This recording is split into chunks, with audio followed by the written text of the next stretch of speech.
तो hello everyone, welcome back to YouTube channel. तो आज हम बात करने वाले पेपर लीक के बारे में। तो आज हम नीट के पेपर लीक के बारे में बात नहीं करने वाले, आज हम बात करने वाले टीईटी के बारे में। तो देश में इतने सारे पेपर लीक हो रहे हैं, फ्रीक्वेंटली पता ही नहीं चल रहा कौन से पेपर के बारे में कौन बात कर रहा है।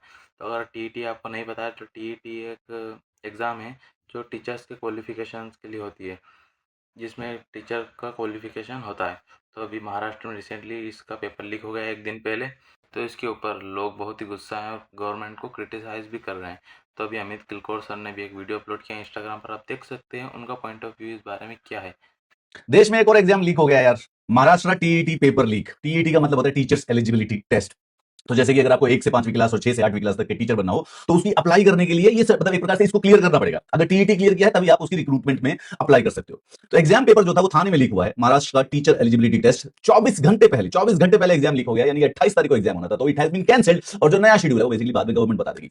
आप इमेजिन कर सकते हैं कि हमारे देश में जो भी एग्जाम हो रहे हैं, देयर इज ऑलमोस्ट 99% पॉसिबिलिटी कि वो लीक हो चुका है।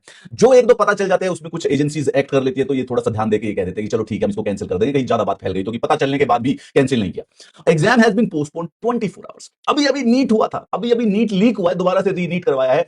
धर्मेंद्र प्रधान जी जो कि हमारे देश के यूनियन एजुकेशन मिनिस्टर है, देश उसका इस्तीफा मांग रहा है। मोदी जी उनको हैप्पी बर्थडे ट्वीट कर रहे हैं। However this is not related to the union ministry. ये महाराष्ट्र की जो स्टेट गवर्नमेंट है उसके द्वारा कंडक्ट कराया जाता है। तो union ministry is not involve that. Maharashtra में टीईटी का पेपर लीक, टाली गई है 28 जून की परीक्षा। मतलब the surprise is missing from my face because this is so common, this is getting so common। मतलब मैं जब न्यूज खोलता हूं तो आई एम एक्सपेक्टिंग कि अभी आने वाला कोई ना कोई पेपर आज लीक हो जाएगा। बिकॉज क्या ही है, जिस भी देश के अंदर पेपर लीक होने लग जाए ना भाई, मैं कह रहा हूं वो गया गर्त के अंदर। There is no coming back out of it. एक ही चीज देश को बचा के रखी है, भविष्य को एक ही चीज बचा के रखी है, merit, the transparency, the fair तरीके से पेपर कराना, ताकि जो बच्चा मेहनत कर रहा है वो कहीं पे आगे बढ़ जाए। और जिस फ्रीक्वेंसी के साथ ये चीजें लीक हो रही हैं, we are going to hit a wall which we can't even see. और याद रखना कि ये तो पकड़े जाने वाले हैं। अगर ये टीईटी का पेपर अभी लीक हुआ था तो क्या एक्सपेक्टेशन है, पिछले साल क्या हुआ था, उसके पिछले क्या हुआ होगा। ये तो पकड़ा गया है ना। ये 2026 में उठ के इन्होंने थोड़ी ना प्लान बनाया था लीक करने का। तो भाई साहब, नंद कुमार बेडसे जी जो है महाराष्ट्र स्टेट एग्जामिनेशन काउंसिल, जो कि टीईटी एग्जाम कराती है महाराष्ट्र का, उनको कॉन्फिडेंशियल इंफॉर्मेशन मिली सुबह सुबह जून 27 को। आज ही है जून 27 कि भिवंडी में कुछ लोगों के पास बेसिकली टीईटी का क्वेश्चन पेपर है। भिवंडी पुलिस ने रेड करी और उनको पता चला कि भाई सच कह रहे हैं। उनके हाथ में जो क्वेश्चंस थे उन्होंने मैच किए असली वाले क्वेश्चन पेपर के साथ मैच कर रहे थे।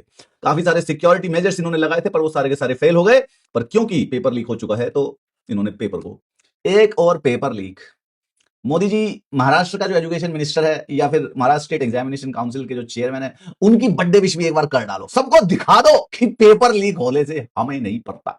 We are witnessing the total destruction of the demographic dividend of India. Another paper has been leaked.